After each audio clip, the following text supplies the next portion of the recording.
At 60 years old, you're 2,555 days away from the new state pension age of 67. That's 7 years. Most people planning their retirement are still counting on hitting 66 because that's the number they grew up hearing.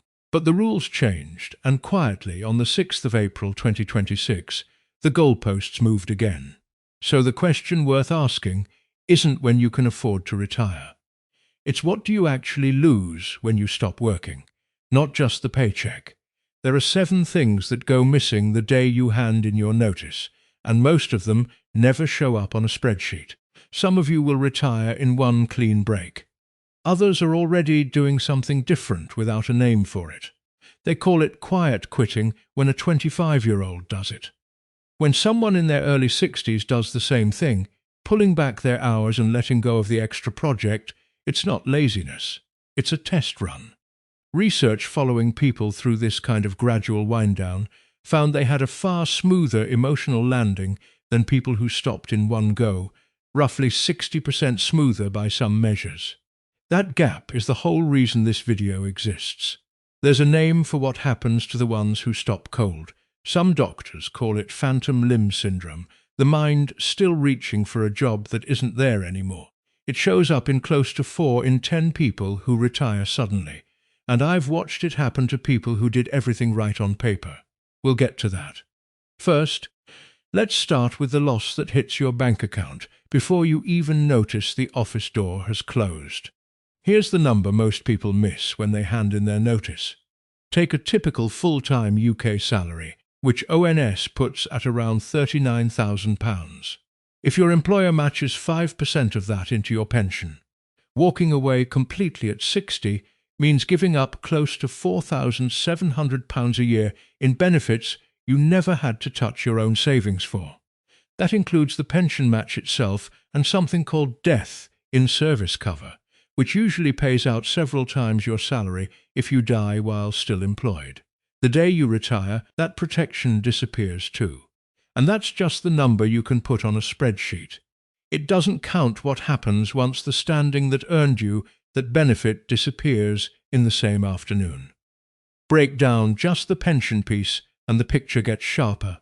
A 5% match on £39,000 is £1,950 a year, sitting there as free money for every year you stay in the scheme.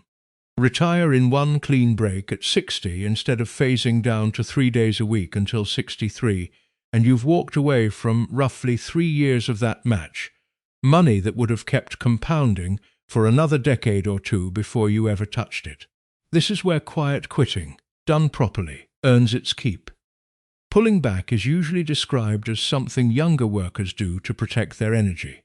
For someone close to retirement, the same instinct can become a genuine strategy instead of a private grudge.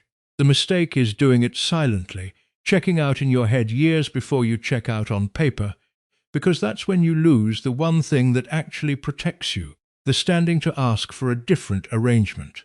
An employer who still values your input will often say yes to a wind-down contract, 3 days a week, project work only, a phased handover. An employer who has quietly written you off in their own head won't. Your professional value isn't a light switch. Flip it to off in one afternoon after 30 years of building it, and the financial safety net you thought you had loses its tension right when you need it most.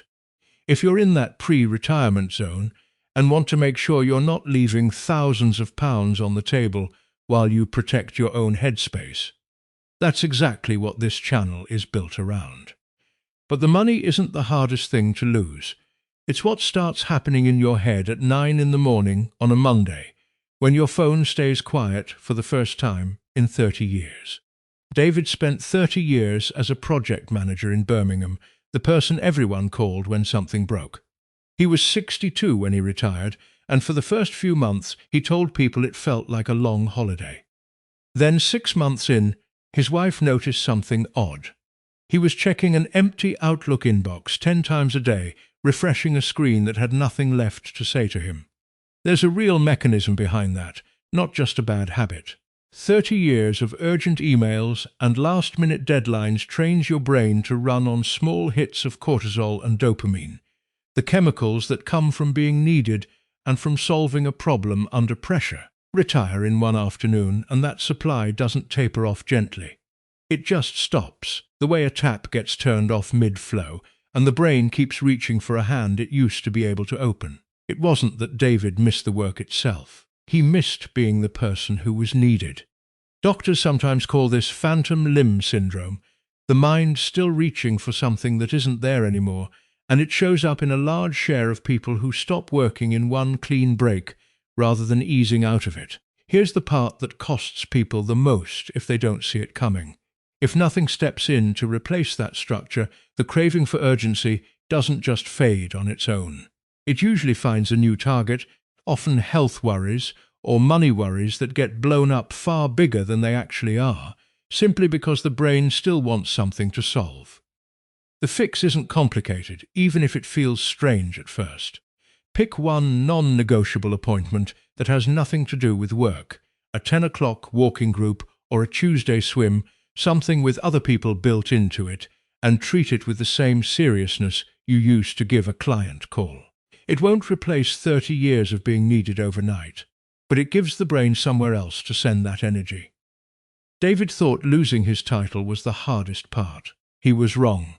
The harder discovery came a few weeks later, when he worked out that most of the people he used to eat lunch with were never really his friends.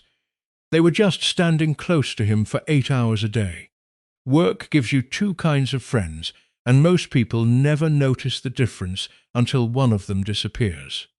There are functional friends, the ones you only really talk to because you happen to share a building for 8 hours a day, and foundational friends, the ones who'd still turn up if you moved to a different postcode tomorrow.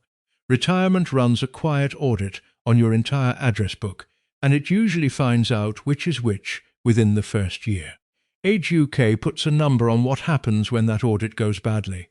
Close to 1 million older people in the UK say they struggle with loneliness, and a lot of that traces straight back to the sudden loss of a daily structure that used to put them in a room with other humans without any effort on their part. I used to think my colleagues were my best friends. Then I retired, and the Christmas cards stopped. It wasn't malice. It was just that the glue holding those relationships together, the office itself, was gone, and nobody had signed up to keep meeting without it. There are two ways this tends to go. The fragile path is leaning entirely on a partner for company once the workplace disappears, which puts a strain on a marriage that wasn't designed to be someone's only source of daily conversation. People even have a name for the friction that causes, calling it retired husband syndrome, only half joking. The steadier path starts before you've even left the building. Use the last couple of years of work to join two outside groups, a U3A group or a men's shed, anything with a regular meeting time and no connection to your old job, so the social floor is already built before you need to stand on it. Even a single new group, joined months before your last day rather than after it, changes the whole trajectory, because it's far easier to keep an existing routine going than to build one from nothing in the silence that follows a leaving do. It doesn't need to be a big commitment either. An hour a week is often enough to keep the door open, so long as it sits on a fixed day you don't have to renegotiate with yourself every time. But there's a loss that's even more dangerous for your ISIR than any of this, and it's the loss of performative responsibility, the invisible pressure that used to keep your spending in check. After 30 or 40 years of a fixed schedule, open space doesn't feel like freedom to most people. It feels like weight. Nobody warns you that empty calendar space with money still coming in from savings tends to get filled with something, and for a lot of new retirees that something is retail therapy or an expensive new hobby, with spending quietly spiking in the first 2 years of retirement before anyone notices the pattern. Here's where that gap in structure collides with something real happening to UK savers. From the 6th of April 2027, the amount you can hold in a cash ISIR drops from £20,000 a year to £12,000 a year if you're under 65. The overall ISIR allowance itself stays at £20,000, so the rest can still go into a stocks and shares ISIR. But the cash portion, the part most people over 55 actually use because they want their money safe and accessible, gets smaller. Picture two people retiring around the same time, late in 2026. One of them celebrates with a caravan, spends freely through the open space, and never gets round to using the full £20,000 cash ISA allowance while it's still available. By the time the 6th of April 2027 arrives, that door has narrowed to £12,000 for good. The other person treats the last few months differently, not by cutting every pleasure, but by building a loose structure, blocking out specific hours each week for a paid project or a serious hobby, and using that same discipline to front-load their cash ISA contributions before the limit drops.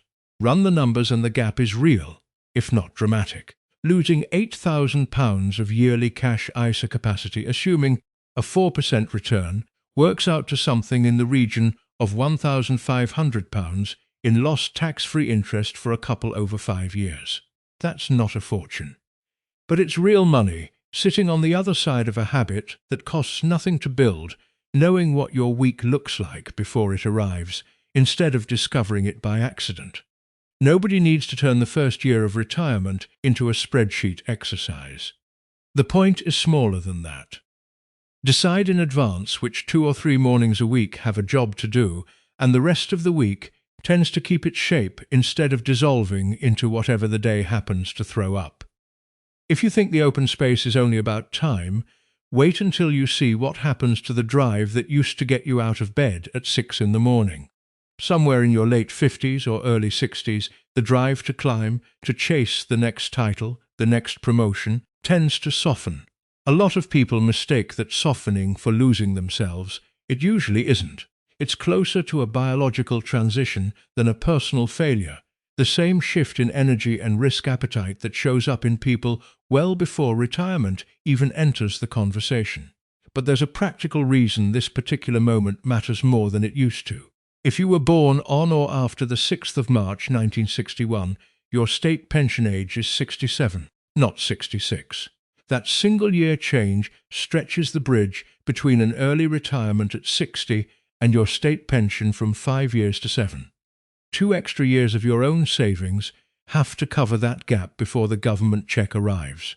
And that's not a small adjustment to a plan built around the old number.